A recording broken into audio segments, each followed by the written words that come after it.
Why am I little? See, this is already off to a weird start. There we go. What's up, everybody? I usually start off by saying, hello, you beautiful franchise people. This time I'm just saying hello, even though I just said beautiful franchise people. Take a drink. That's a new Nick drinking game. All right, so lots to go over today. As always, I welcome you to ask questions. Ask anything. Like if you want to really dive into what I'm going to talk about, I encourage you to do so. Pester me, challenge me, because I like that. And if I can't create a good answer, then maybe you win the challenge. If any of you read the notes that I send out always as a part of this and then gets published onto 1851franchise.com, I went in two directions here. And the title of today's Coffee and Analytics is Franchising and AI, Future-Proofing Your Business in an Uncertain Economy. I'm going to start off with a general statement about franchising. What I find fascinating about franchising, one, like the bulk of the people that are going to be watching this and they're watching this live, you are in franchise sales. And what is fascinating to me about franchise sales is CEO, board, private equity, the way that they goal set doesn't necessarily take economic conditions into consideration, nor does it set really a pathway for how franchising will win. And I'm going to go through that on today's call. What I mean by that is typically after an election, the dust settles and franchise buyers come out of the woodwork and they say, okay, I'm ready to buy. It is happening. It might not be happening at the pace that everybody wants. And then you hear about tariffs and all these other things.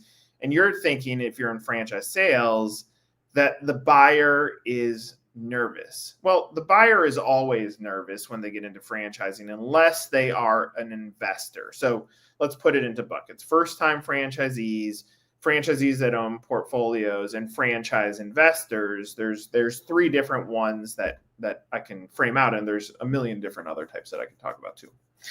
So they are always nervous when they're making a decision. Like if you think about the buying process, I am disclosed this big document that I don't understand. I have to get an attorney to help review it. I sign this franchise agreement. I pay a franchise fee. That money is now coming out. If I'm brick and mortar, I'm starting to spend money. That money is coming out. Like it's stressful, but it's also stressful being in a career where the reason someone quits their job is they don't like their boss. So in this scenario, franchise buyers like, I just don't like working for the people that I like working with. I can't make the money that I want to make. And so you're looking and saying, all right, here's the money that I have on the sidelines. What can I invest in to change the wealth projections for my family? Or I'm not moving up at the pace that I want to move up in my company. And so that's already turbulent. So the economy turbulence or career turbulence is already there for everybody that first gets into franchising. CEOs, though, or executive teams come out and say, we want 25 deals this year. Well, how is the 25 deals going to play out? And where did the energy for those 25 deals start?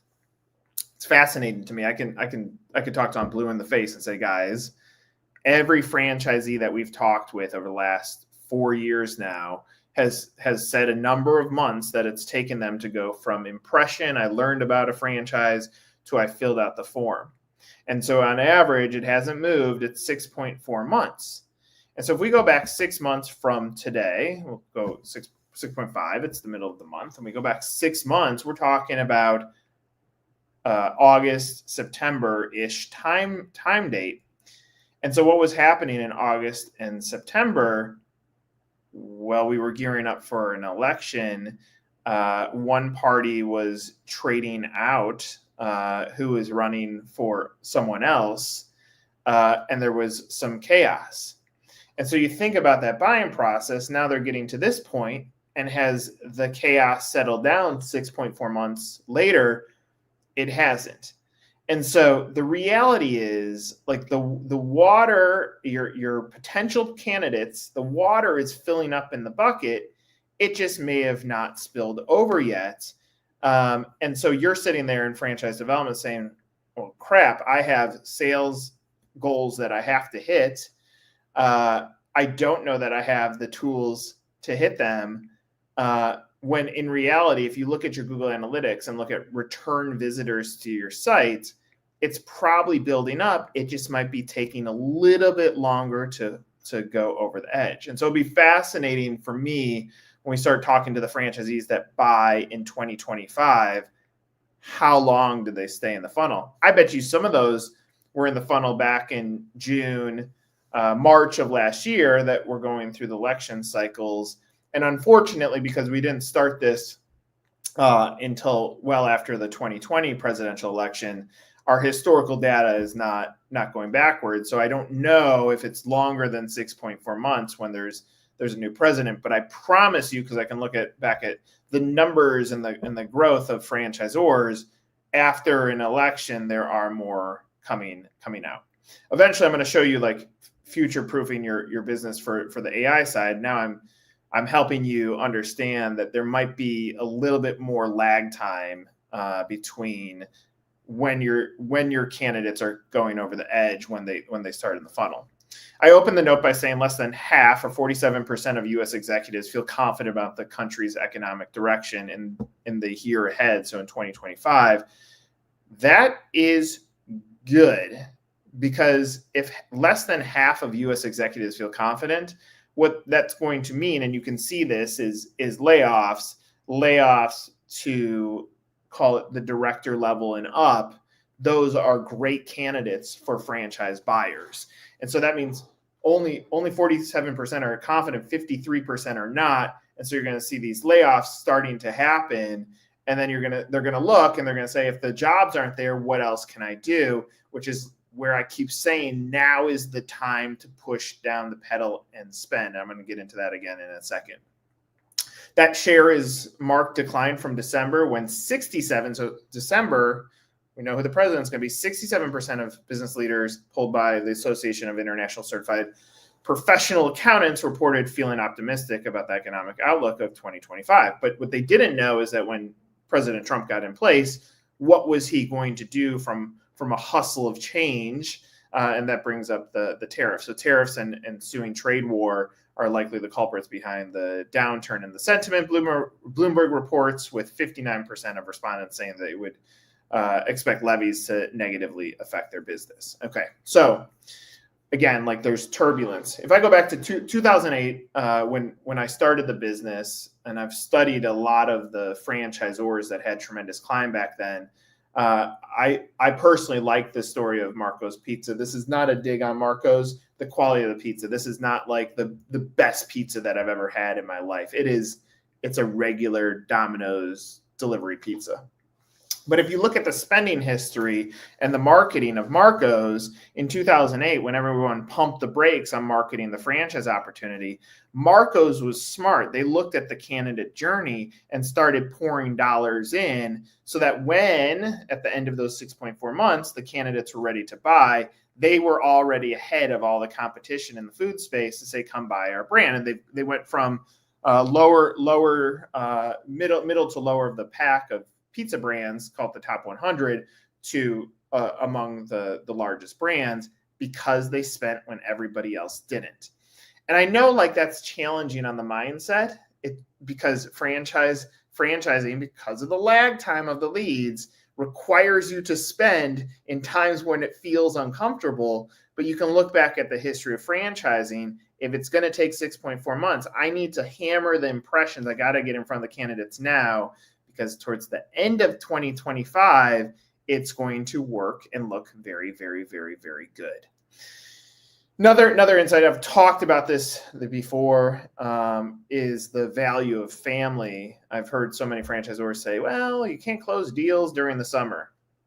No, but you can drive home the message of, don't you want to spend your summers more with your family and have control of some of those outcomes? And so depending on the depth of your business, on how much time I have to put in, it's like, again, like when you feel like sales are going down, that's when the time to spend should go up. And so the beauty is, I know this, which is why we've started spending very heavily on Growth Club, and it's getting us candidates into the funnel. and we're having the conversations, those probably aren't going to close until the back half of this year. But I know this. That's why I'm taking my own advice. I'm putting it to work. So in this month's Coffee and Analytics, I said, as we're all in franchise, I wanted to come from two different perspectives. First, my thoughts, and second, on AI. My thoughts are this: often in franchising, we get it wrong with last click. We're like, well, where did they come from? Franchisors are like, look, mom, I caught a fish, but rarely do they track back on the how or why they were able to catch that fish. They think the last click is the way that fish came in.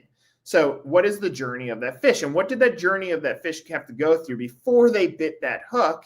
It's the reason for biting your baits and the outcome of why they stopped fighting to escape. Translate that into franchising. We say Google was the end result when a friend plus a drive, I drove by a business, plus a visit to the site, plus a constant story, plus a conversation with another friend, plus a visit to a website, drove that candidate into the funnel and through the funnel to become a franchisee. And more importantly, it took them time for that candidate to blossom and become a franchise owner. So we could look at it and say, again, it's a mindset shift. We're spending all this money on franchise advertising. We're not getting anything. You are getting things. You're building up that funnel. That water is going to the top of your bucket. Stay committed if you want to have the growth that you're trying to get to. So how does this relate to financial uncertainties? Well, for candidates, they are starting to be created, meaning candidates are being created now. Think of a seed. Said, hey, did you ever think about franchising? Hey, did you ever think about building wealth for your family and being in control of your future? Hey, have you ever thought about owning your own business? So the seeds are getting planted, and they currently have uncertainty in their careers because 53% of executives don't feel confident about the safety of our economy this year. And so now they're feeling turbulence in their careers. They feel like the safety of their limited wealth is at risk. And now they are starting to explore these options, switch careers, start a business, buy a franchise, or even if they have to, retire. Thus, for franchisors, it's time to spend, not for last click, but for watering the candidate with franchise H2O. I'll trademark that later, which will blossom into a magnificent franchise owner in the back half of this year. Fellas and ladies and fellas, I don't know that I've ever even said the word fellas. We're playing for the back half of this year. All the work that you're putting in now, watch what happens. And you can play this back at the end of the year and either say Nick was right or Nick was wrong. But I would bet heavily on what's going to happen in the back half of the year. However, this advice isn't for everyone. It's for those that have one of two things: a point of view and proof on how it will grow this year and next and ongoing, or a business model that isn't impacted by the turbulence noted above. Like, for instance, we have a client. It was arguably the happiest statement I've ever heard. They said, "We have too many leads. You're overwhelming us." And I was like, "We've only spent half of the budget." Well, it's nice to see that because forever I've been saying that the strength of the business opportunity dictates the cost of the franchise. And if you have a really, really, really good business, of course, it's going to be easier to market.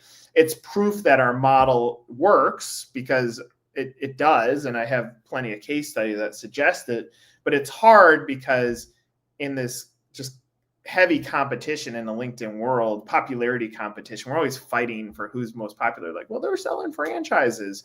Well, yes, but maybe their business is a little bit more tight on the strength of it than yours is. But it's hard because we look at everything as apples to apples. We compare to everybody else. Well, they're growing, we're not, or I spend money and we're not getting anything. But the reality is that it's good that it works. So now I turn towards this candidate and the shift that's happening in this marketplace. And it's interesting to me because I ran some of the same searches that I put out in my note, which was first was, can you give me 25 franchise opportunities not affected by the tariffs? I asked ChatGPT this, and I'm going to show you the answers. And they've actually shifted some since I wrote the note 2 weeks ago. Let me share my screen. So I said, can you give me 25 franchise opportunities that would not be affected by the tariff? Sure. To avoid being affected by tariffs, a franchise should ideally rely on domestic products, services, or digital offerings rather than imported goods. Here are 25 franchise opportunities. Now watch this. And I haven't done this, so I don't know what's going to happen here. We're just going to put it into a Google search. 5 things you need to know about tariffs. And so what's fascinating, and this is in my opinion where the future of search is going to go, didn't really give me the answer. It gave me a whole bunch of articles that are talking about it, which is good from a PR standpoint. But the Google search did not return anything versus ChatGPT said, here's how we're going to break this down. And so part of the aha statement is in the future of franchise marketing, I've pushed hard on owning your digital footprint. The way that you own your digital footprint is going to dictate the way that you show up in AI-generated search responses. And if the candidate is smart and moving more towards an AI world, they're going to continue to use these tools. So this is them using a tool to say what exists. So said home and commercial services, Maid Pro, Mary Maids, Puro Clean, Mosquito Joe, CertaPro painters. Okay, that's the first category that it's delivered it back to me. So now, if I'm a franchise buyer, I'm not going to use a franchise broker. I'm going to do my own homework. I asked for the brands that the tariffs won't affect because I'm ready to get into business. And there's the 5 that it delivered. If you are in that space, now comes the question of how do we build up content? How do we have that drumbeat going, which ChatGPT, it references 1851 as a part of this model. We need to make sure that if you're our client, one, how can we make sure this content is getting in front of the AI search engines? And 2, how can we make sure your drumbeat is strong enough? Like, do you have enough content that's going outbound and PR to influence these engines? Because now, if I'm a franchise buyer, I'm like, yeah, I would like to be in home and commercial services. Well, here are the first 5 brands that I'm going to look at. Look at health and wellness, food and beverage, education and tutoring. And I can tell you, like, I see 1851 clients in here, which makes me super proud. That means our model is working on the ones that have heavier drumbeats and business and professional services.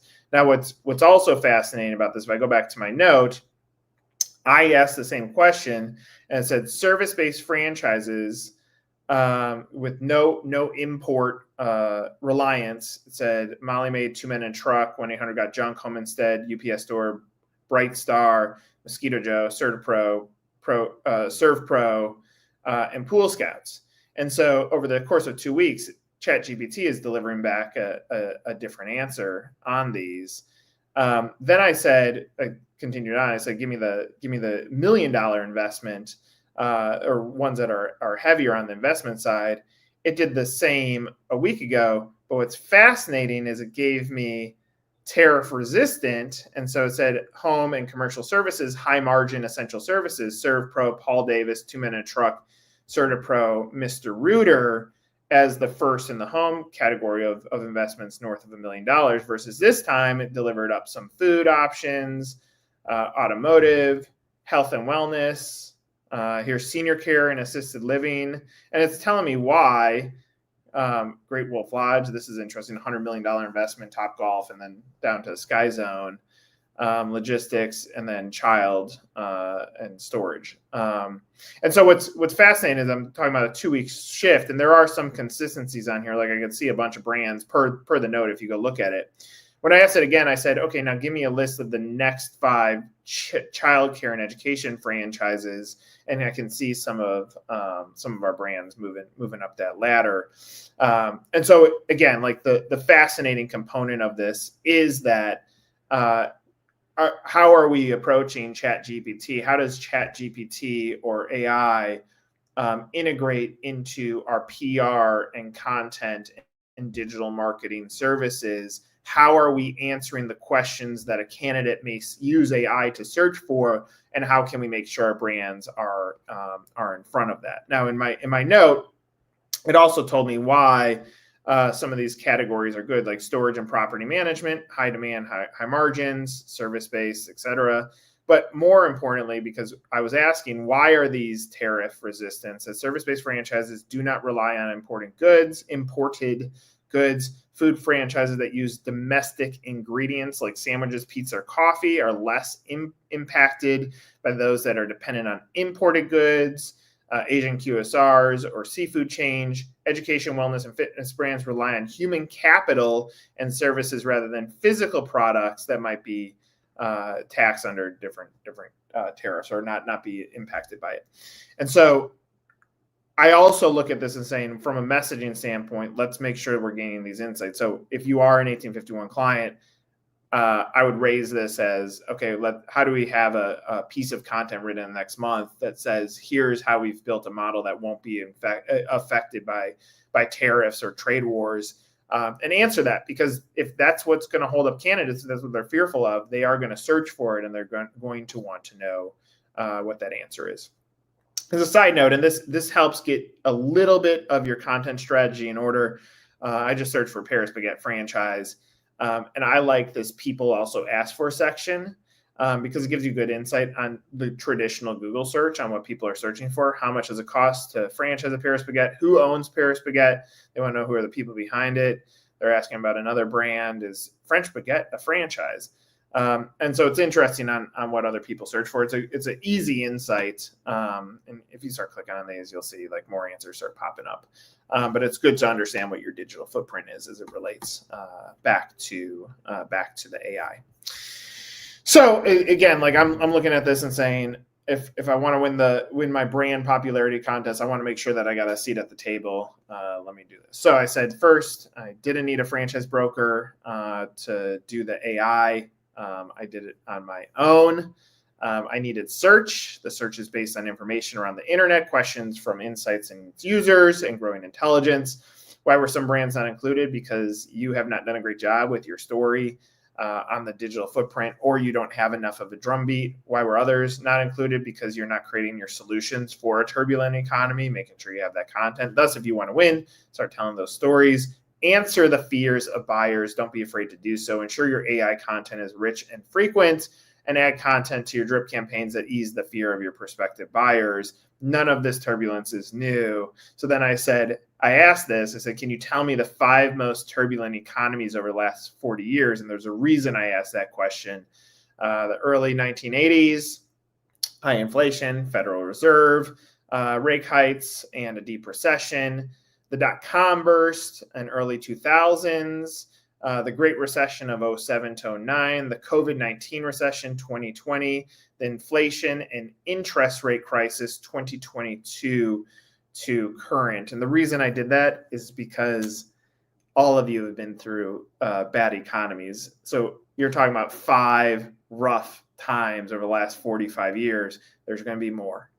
And so when you come to the realization that you still want to grow your business, regardless of what the economic conditions are, you are committed to driving your message home. You are changing your mindset and thinking about the future deals that are happening in the back half of this year. Now, all of a sudden, things start changing for your brand. So if you're sitting at home and you're looking at your pipeline now, you might be frustrated or flustered because you're not getting the leads that you want. Well, it has nothing to do with this month. This is last year's stuff. What pushes it over the edge? You creating a sense of urgency, you driving home messages through all of your social channels that you are growing, or that you're interested in growing, or that you're looking for franchisees, incentivizing your franchisees to tell the story. Like, all of these things cost very little, but it's part of creating this sense of urgency. I can think back to dating life, and actually to find my wife. There was a point I got rejected. She hates that I say that, but I got rejected a few times. And I said, well, what made you actually say yes to date? It's when she felt a little rejected back, because I said, fine, I can wait for whatever for us to go out on a date. It's such a simple thing to relate to, but sometimes when you create this sense of urgency or a little bit of rejection back to your candidates. It makes them say, all right, it's time to make a decision if I want to move forward with this. And so anyway, it's all here. A vote of confidence, get your content right, put it forward. I said I would take questions. Simon, you said a lot of brand leaders here in the UK are prioritizing their own personal branding in their posts as opposed to sharing the brand stories of their franchise or even life-changing stories of their franchisees. Is this a risky strategy? Twofold. Brands don't sell brands, people do. So the brands that put humans front and center, like when you have a personal brand story of your leadership, I'm going to buy from you. I talked with a brand yesterday. It's an international brand that is expanding to the US.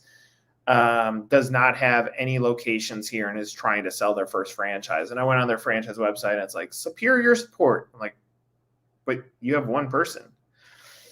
In that scenario, I said, you need to lift up your story. Like, you're nowhere to be found. Like, you're the one that I'm going to buy from. Talk about the fact that you moved to the United States to get this engine going. So it's a double-edged sword, or there's two trains of thought here. I think the personal brand is good for the leadership team because I'm going to buy from you and I have to feel confident on it. At the same time, I have to answer the most important part of selling franchises, which is franchisees. And so if they validate well, if they're buying more locations, like those are the indicators that I should buy into this brand. And so if you have franchisees that are buying more locations, that's the message that has to be screamed at the top of your lungs out there, because what that means is you set their expectations properly. They bought at the pace that they wanted to buy at, and they're continuing to invest their money and reinvest their money back into your system. If that's happening in your system, that is the most glorious thing to happen. Versus in a broker world, and we see this a lot, broker deals come in, they sell multi-packs so they can get higher commissions. Franchisee is out more capital, doesn't have the capital to invest in. They stall out at one, the development agreement fails, and now franchisee is flustered and looking to exit, and franchisor is flustered because they get these headache calls from the franchisee. So if you have great franchisees, I put all my energy around getting those stories out there and let them be the voices of your brand, Simon, to answer your question, above my personal branding story. So hopefully that helps answer your question. So in closing, I'm passionate about this, clearly. I believe you all have the ability to win. If you look in the mirror, take a good look in the mirror. If that business opportunity is not sound, say what percentage of our energy goes towards making our franchisees happy. And that can come from development budgets too. I have a million ideas there. Or it comes back from unifying your team and saying, let's all champion around our franchisees and show the world that we're driving their success. At the end of the day, you don't make a lot of money off of franchise fees. You make it off of royalty. And it's a lot easier to invest in your franchisees than to go find another one. And when you invest in your franchisees, they drive additional profitability for themselves, which gives them the capital to scale. And ding, ding, it gives you more money in royalty. And ding, ding, it will help you when it comes time to exit. This is another episode of Coffee and Analytics. Hopefully you got some value from this. Go on ChatGPT, see what it says about your brand. Ask it if your business, next takeaway, ask it if ChatGPT thinks your business is a good franchise. See what it says. I'm Nick Powles. Thanks for watching. As always, appreciate you. Take care. Talk to you in a moment.